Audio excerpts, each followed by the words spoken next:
Le voyage. Poème de Charles Baudelaire. À Maxime Ducamp. Pour l'enfant amoureux de cartes et d'estampes, l'univers est égal à son vaste appétit. Ah, que le monde est grand à la clarté des lampes, aux yeux du souvenir, que le monde est petit. Un matin nous partons, le cerveau plein de flammes, le cœur gros de rancune et de désert amer. Et nous allons, suivant le rythme de la lame, berçant notre infini sur le fini des mers.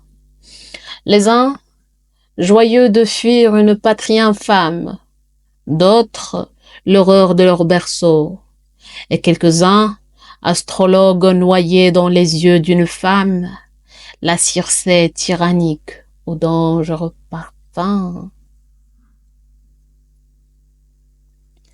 Pour n'être pas changé en bête et s'enivre d'espace et de lumière et de cieux embrasés, la glace qui les mord, les soleils qui les cuivrent, effacent lentement la marque des baisers.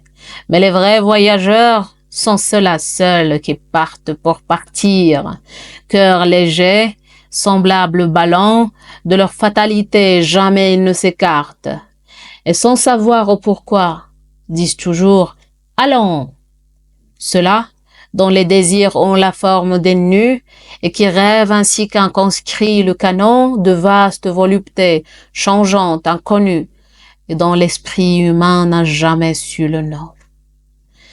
Nous y mettons horreur, la toupie et la boule, dans leur valse et leur bond, même dans nos sommeils. La curiosité nous tourmente et nous roule, comme un ange cruel qui fouette des soleils.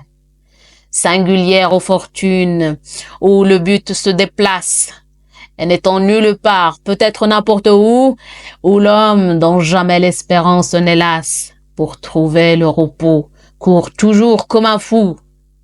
Notre âme est un trois-mâts, cherchant son Icarie. Une voix retentit sur le pont. Ouvre l'œil! Une voix de la une, ardente et folle, crie amour, gloire, bonheur, enfer! C'est un écueil.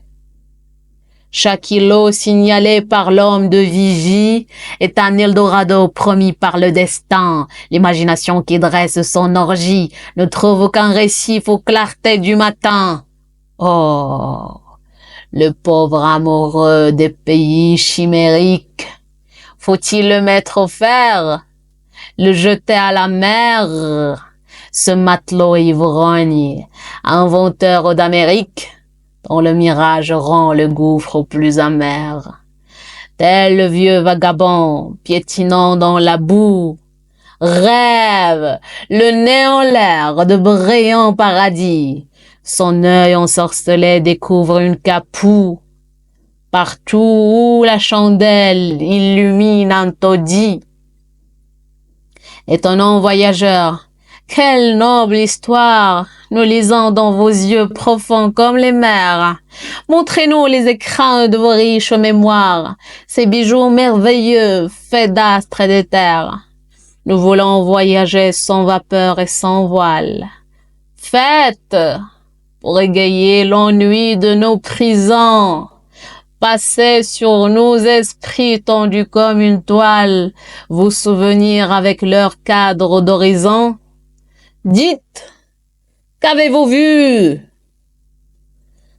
Nous avons vu des astres et des flots.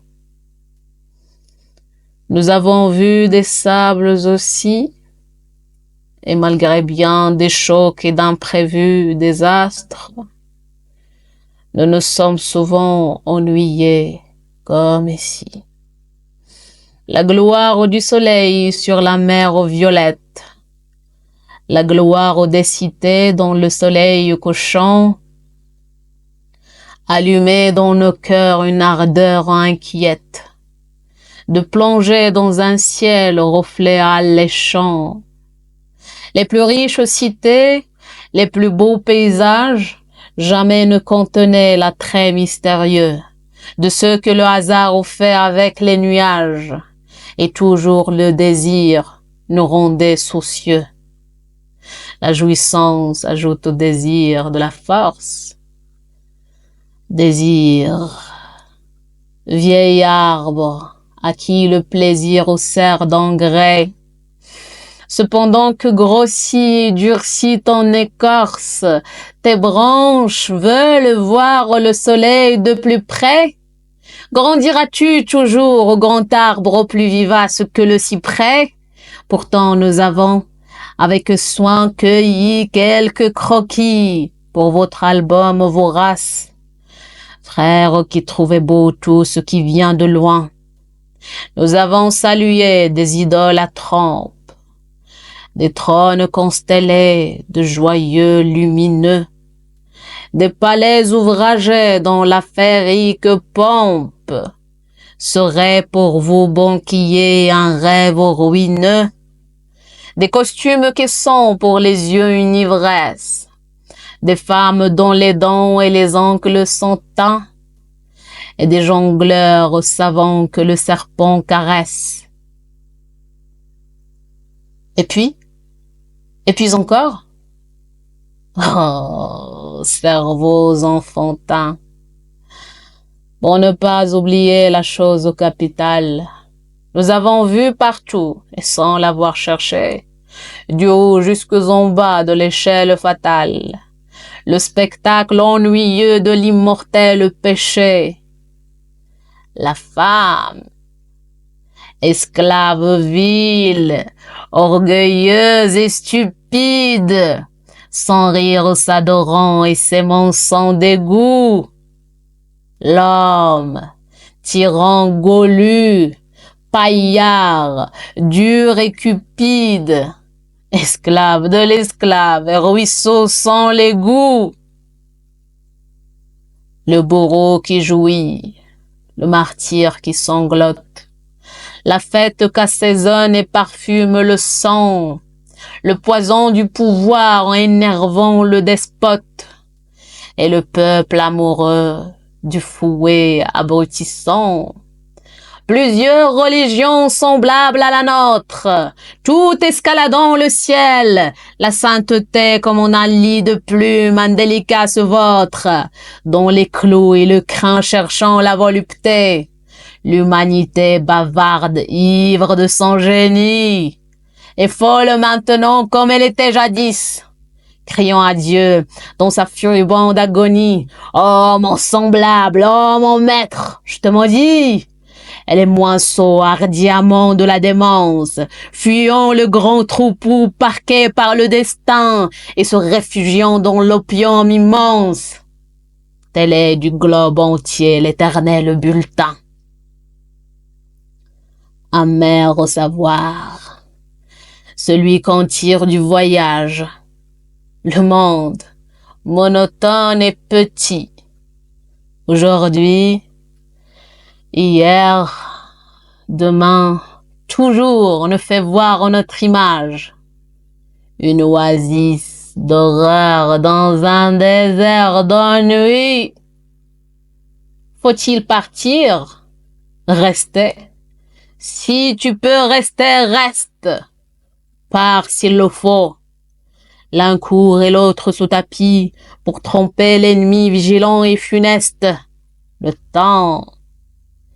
Et les, hélas, des coureurs sans répit, comme le juif errant et comme les apôtres, à qui rien ne suffit, ni wagon ni vaisseau, pour fuir ce retière infâme, et l'on est d'autres qui savent le tuer sans quitter leur berceau.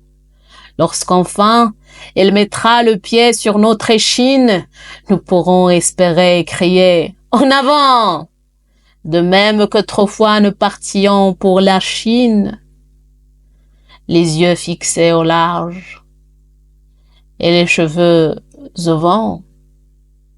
Nous nous embarquerons sur la mer des ténèbres, avec le cœur joyeux d'un jeune passager. Entendez-vous ces voix charmantes et funèbres qui chantent? Par ici, vous qui voulez manger le lotus parfumé, c'est ici qu'on vendange les fruits miraculeux dont votre cœur a faim. Venez vous enivrer de la douceur étrange de cet après-midi qui n'a jamais de fin. À l'accent familier, devinant le spectre.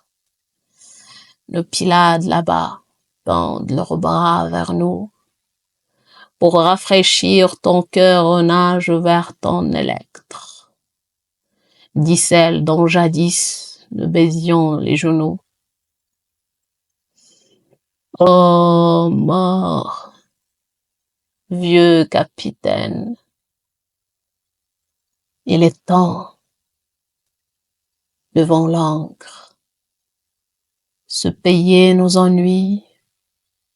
Ô mort, appareillant, si le ciel et la mer sont noirs comme de l'encre, nos cœurs que tu connais sont remplis de rayons. Verse-nous ton poison pour qu'il nous réconforte. Nous volons, tant ce feu nous brûle le cerveau. Plongés au fond du gouffre, enfer au ciel, qu'importe, au fond de l'inconnu, pour trouver du nouveau.